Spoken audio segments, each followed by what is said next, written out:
গৰৈমাৰী ৰাজচক্ৰৰ অন্তৰ্গত যি আমবাৰী পাম প্লাটত যি ঘটনাটো হৈছে, এই ঘটনাটোক লৈ সহপাত্ৰদাৰ কো-পাত্ৰদাৰ আব্দুল মুন্নাফে যিটো RTI কৰিছিলে, RTIটো কৰাৰ পাছত প্ৰায় 1.5 মাহ পাছত আব্দুল মুন্নাফক গৰৈমাৰীৰ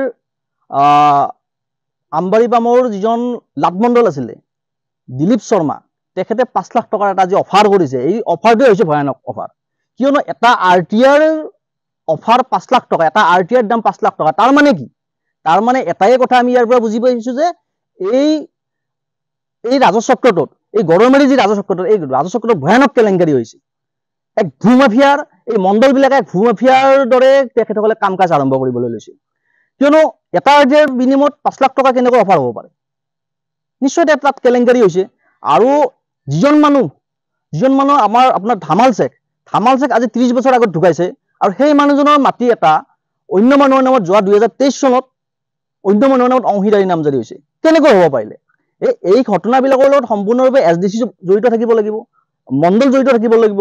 লগতে আজি আৰু আমি জানিব পাৰিছো যে এই যে আব্দুল মুন্নাফক আজি নটিচ কৰা হৈছিল, নটিচ এখন দিবলৈ বিচৰা হৈছিলে। তেখেতৰ ঘৰত আহিছিলে, আহি নটিচ এখন দিছিলে যে তেখেতে হিয়াৰিঙত উপস্থিত থাকিব লাগে। পৰহিৰ দিনাখন হিয়াৰিং আছে, 21 তাৰিখত তেখেতে হিয়াৰিঙত উপস্থিত থাকিব লাগে। আৰু হিয়াৰিঙৰ মূল কথাটো আছিল যে যিটো আমাৰ নামজাৰিটো কেঞ্চেল কৰিব।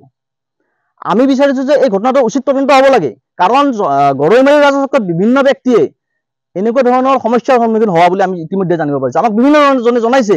আমাৰ আটা পিতাৰ আপোনাৰ 16 বিঘা মাটি আছে, সেই 16 বিঘাৰ ভিতৰত ময়ো এটা অংশীদাৰ। গতিকে আজি ধামাল শেখ মৃত্যু হ'ব আজি প্ৰায় 30 বছৰ হৈ গ'ল। 30 বছৰ হৈ যোৱা মানুহজনৰ মাটিটো 2023 চনত আপোনাৰ অন্য মানুহৰ নামত নামজাৰি হৈছে। গতিকে 2023 চনত নামজাৰিটো NOC-টো কোনে দিলে? মৃত্যু হোৱা মানুহজনৰ NOC-টো কোনে দিলে? এই লৈ মই আপোনাৰ RTI এটা মাৰিছিলোঁ। গতিকে RTIটো মাৰাত দিলীপ শৰ্মাই গম পাই মোক 5 লাখ টকা মানে যাচি আছে তেখেতে, মই গ্ৰহণ কৰা নাই। যে তেখেতে কৈ আছে যে RTIটো উঠাই লওক। মই এইটো মানে গ্ৰহণ কৰা নাই। মোৰ উদ্দেশ্যটো এইটো যে দোষীয়ে উচিত শাস্তি পাব লাগে।